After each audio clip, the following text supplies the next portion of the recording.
Hello ladies and gentlemen, and welcome to episode 3 of my series, my career mode series with Liverpool. And as you guys may have remembered, we're still in this transfer window. Unfortunately, I didn't get off to the best start, the start I was hoping for against West Brom. But, not to make it any better at all, I had a game against Manchester City.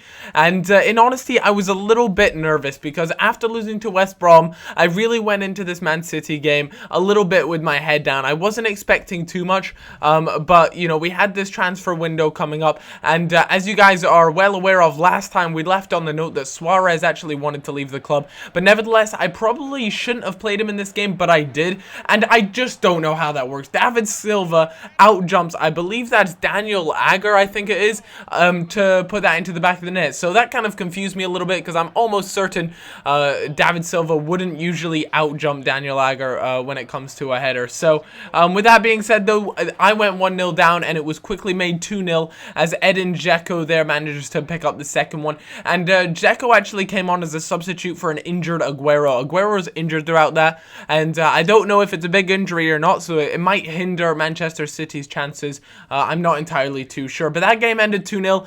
Again, I wish it went on, I wish it was better. I wish we had played better, but unfortunately that just wasn't to be really. And Bayern Munich, because they know that he's on the transfer window, offered 13.5 million, and so did Barcelona. So one of the things, if you guys don't already know this, I'm sure a lot of you guys are well aware of this, but I'll just say it anyways, because a lot of the times when I say things, people actually don't, they consider it a tip or a trick or something they just didn't know beforehand. So, if you put someone up on the transfer list, you'll actually get much lower bids than if they were never on the transfer list. So, for example, like Raheem Sterling, if he ever received a bid, it would be for more than, his value. But if you put him up on the transfer window, then chances are they'll come back and they'll give you a far worse offer. But anyways, I counter offered to Bayern Munich for just over 20 million, and then again I did it again, and I'm going to do exactly the same with Barcelona, just because I feel as though, although Suarez wants to leave, I want to get some good money for him. He's a quality player,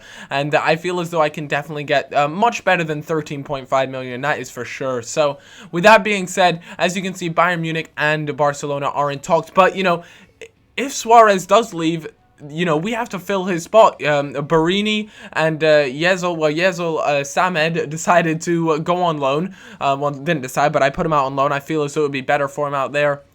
And Barini, I just don't feel as though he is good enough to be a starting player just yet. So I'm definitely had to take a look, and the amount of times I've scrolled through this striker list is incredible. But every time I've always find someone new. Unfortunately, I was like, it's got to be Mario Balotelli this time. Last time at Ajax, I really took a lot of time thinking about whether I should purchase him or not.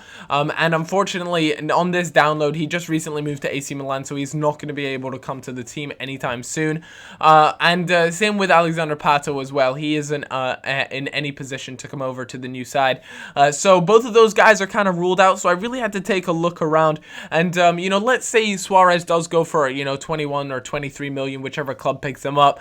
That means they're probably going to give me like 16, 17 million to spend. So I really do have to keep it in and around my budget. I really took a look at Royce, actually. Royce was a big player that I was looking at. But then I thought Royce, he's actually worth 19 million. I also took a look at Muriel, but I decided, I've done things with Muriel. I had so much fun doing a career mode with him, and I wanted someone new. I want to try out new stuff. So for that reason, I didn't pick him up. But who knows? Maybe in the future, I might decide to bring him back to the Premier League just to see what happens. I took a look at the other Suarez. I was about to be like, well, if Luis Suarez doesn't want to come, I'll bring the other Suarez. But I took a look at him, and he just really didn't tickle my fancy. So I looked around. I even considered Lee Dong-gook there, as he ripped me a completely new hole when I played against West Brom, so props in for that. But this guy here, Aubameyang, I think is how you say his name. I took a look, quite a interesting look at him. He looked like a really cool player. I've heard a lot of really good things about him, more than anything. I'm from you guys as well, so I inquired into him. I believe they said they'd offer, they would accept a bid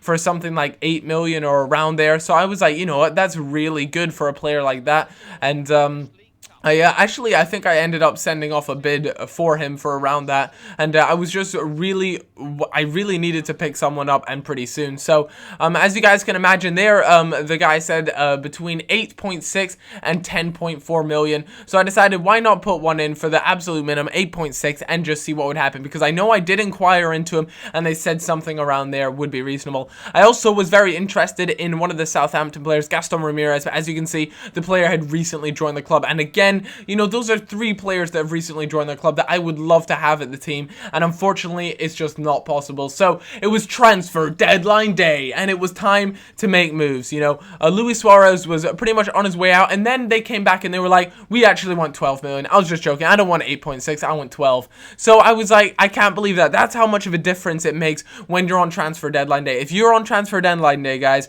expect to pay a whole lot more for the player than you will have wanted to. So I ended up sending an offer for 12.6, which in honesty is not an offer I wanted to send out, but I knew it came down to it was you know, that sort of time where Luis Suarez was likely to be on his way out, and I had to get a replacement in. So Aubameyang, sorry, he's one of the players I actually sent out over there. Rodrigo, as you can see, Montpellier, we'll just call them that French team, we decided to take a look at Rodrigo. Rodrigo looks like a quality player. We had him at Ajax. I'd love to see if we can get him, you know, next window or something like that, because he was truly an awesome player. So if you guys remember, quite briefly, I spoke about last time how my center defensive midfield role was in a bit of a pickle. You know, I have Steven Gerrard, but like I said, he's more of an attacking midfield role, and he doesn't suit that defensive midfield role whatsoever. So I wanted someone who could partner up well with Lucas, and I just had to take a look around, and I actually came across Czech Tiote, and there was a 6.5 million bid that I could possibly put in for him, and maybe chuck a player in there, because like I said, it was getting towards the end of the transfer window, and sometimes desperate times calls for desperate measures. So I took a look at him, but I really just didn't think I had the sort of funds to bring someone like that in. So I kept scrolling down, just getting a real look at the team, seeing what would happen, and sorting out the budget allocation as well, see if it was possible to add a little bit more to the budget just so I could bring in a good defensive mid, because I think that would be absolutely crucial. As much as I love Steven Gerrard and I would like him to play every single game, as far as the future of the club goes, I really had to look elsewhere. You know, I don't get me wrong, guys, he's going to be rotating in and out with Coutinho quite frequently, just to make sure fitness and all that is good to go. But I did come across Jan Mvilla here, and or Mvilla, and 79 rated, age 22. He currently plays for Rubin Kazan, a good Russian squad with a lot of money. So I knew he was, you know, he's on 40 grand a week. He's a crucial first team player, and immediately then I was like, this is going to be really tough to pry him away from the team. You know, I'm going to have to offer pretty big money. I know that I think he would choose Liverpool over Rubin Kazan, but I have to remember, you know, he's already in a very stable spot over in Russia. So I really had to pitch this bid quite well, and I knew Jose Reina would just get angry if he wasn't playing his games frequently, because I did bring Akinfaiv into the team. So I had to use that, you know, I had to really think about that. Was it worth putting him into the bid, just because otherwise he's going to sit there and complain. He'll ask to be put on the transfer list, and then I won't get as much money for him. So with that being said, you know, I sent that to him, and they were interested in the player, but they wanted more money. They wanted 7.5 million on top of Pepe Reina. Pepe Reina. So I was really quite nervous there, and I didn't know whether it would be worth it, but to me, it seemed it, and I went and I sent them an offer, and they got back to me. They said it was okay, and the contract offer was also accepted. So that means another signing has come in. So that's 4 signings. We have picked up a goalkeeper, Akinfaiv, a centre back, Ogbonna, Coutinho as well. Not Coutinho, what am I talking about? Mvilla in the defensive midfield role, and Aubameyang as well as a striker. So I am really excited to see what this team can do. I am absolutely devastated Suarez has left, but I feel as though Aubameyang is definitely it's gonna be tough for him to fill the position, but I'm really excited to see what he can bring to the team, and I really hope you guys are excited to see the future of this team and see how the next few games going on. I know we haven't gotten off to the best start. As you guys know, we lost our very first 2 games, and I'm gonna have to sort that out. I'm gonna have to go up against Arsenal as my next game, and again, they are a tough side, but I'm really gonna have to go against them and just give them a run for their money. So we'll see how that goes, and I hope you have all enjoyed this video, and if you have, then leaving a like is always very much appreciated, guys. I want to say huge thanks for all the support on this series, and I really hope you guys are enjoying it. I'll see you all in a little bit. Bye bye.